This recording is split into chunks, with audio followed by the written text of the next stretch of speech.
Bir neçe kelinler tarifin etsem, sözüm köptür dostlar kağaza bitsem, bağışlanlar eğer kanunan ötsem, yigidi öldüren şul palpus kelin.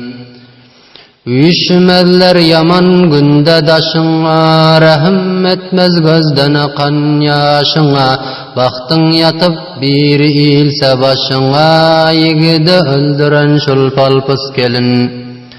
Şörden şurup oldu indi güzeran, bir neçe gün bolup qalar canda can, 4 aydan soň bolar yürek bağrıngan, yigidi öldüren şul palpus kelin. Er fakir ağlayıp boluptur teleng, gece şiirdir gündiz görasan peleng, gep yok yerden turzandır töpeleng, yigidi öldüren şul palpus kelin.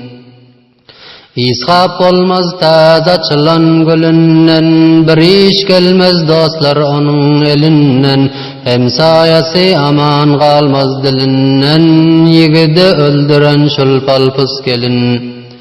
Er fakir gidendir bazara turup, kalmaz kopmaz edip bebegin urup, gözü yaştan dolar gaynine görüp, yigidi öldüren şul palpus kelin. Ertirden akşama bikar oturup, kirini koyandır törde gatırıp, bebeklerini urup sögüp yatırıp, yigidi öldüren şul palpus kelin. Dünyanın süplügün daşa üşürer, gazan etse yarını ham bişirer, nanın yapıp bilmen barsın düşürer, yigidi öldüren şul palpus kelin. Mudam görsen bir kiryalık başında, maza tağam bolmaz eden aşında, bebekleri ağlaşarlar daşında, yigidi öldüren şul palpus kelin.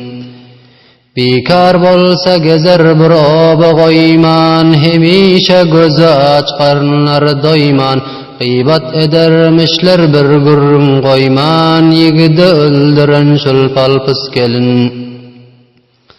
Geplap olmaz yaman soyuktur gane, bir şappa durasan çıkacak cane, gözüne görünür acina yani, yigidi öldüren şul palpus kelin.